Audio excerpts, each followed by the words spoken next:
You bring a healthy plant home, position it in good light, and maintain a watering routine. But eventually, the leaves lose their color, droop, and growth stalls out completely.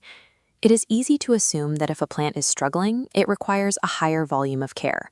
But simply increasing the quantity of nutrients does not automatically result in better health. Adding fertilizer while a plant is inactive creates severe biological stress.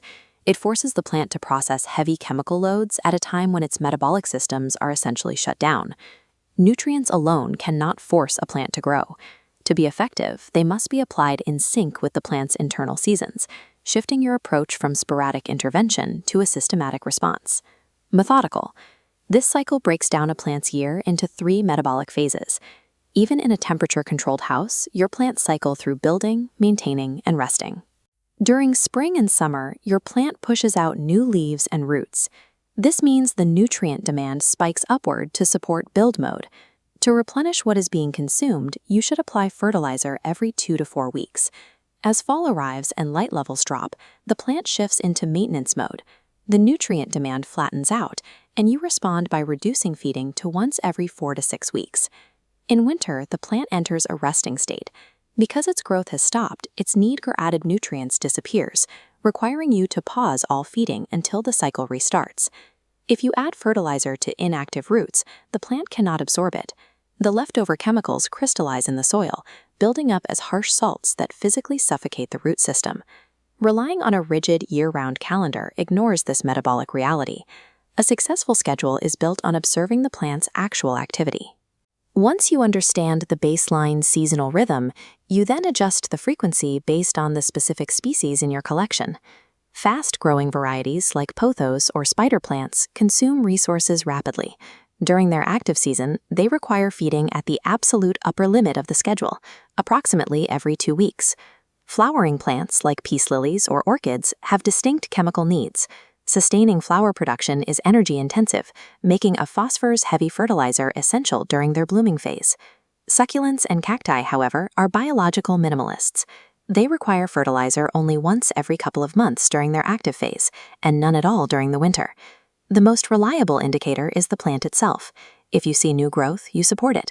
If the plant stays the same size, you step back, and when it rests, you stop. There are 2 primary ways to deliver these nutrients: liquid fertilizers or slow-release formulas. Liquid fertilizers are diluted in water and provide immediate bioavailability. This allows for precise active control during periods of rapid growth. Slow-release fertilizers act as a physical time capsule. These are applied to the soil at the start of the growing season and gradually leach nutrients over several months. Choosing a liquid formula requires consistent monitoring, while a slow-release formula automates the process for several months at a time. While the schedule determines when to feed, the immediate condition of the soil determines if the plant can safely process those nutrients. This diagram shows why applying fertilizer to dry soil is a mistake. Dehydrated roots are incredibly vulnerable. When concentrated chemicals hit them directly, it triggers a reaction known as fertilizer burn. This burn destroys root tissue and creates a vascular blockage. The nutrients are trapped at the base of the plant, leaving the leaves starved and resulting in brown, crispy edges.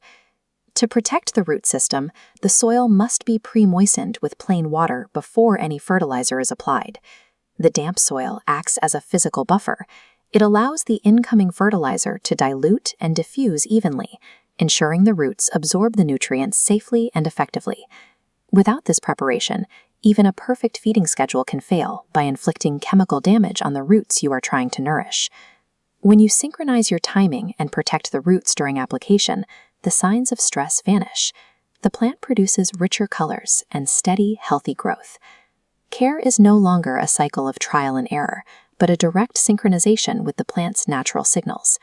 Fertilization is a single pillar in an interconnected system of light and water.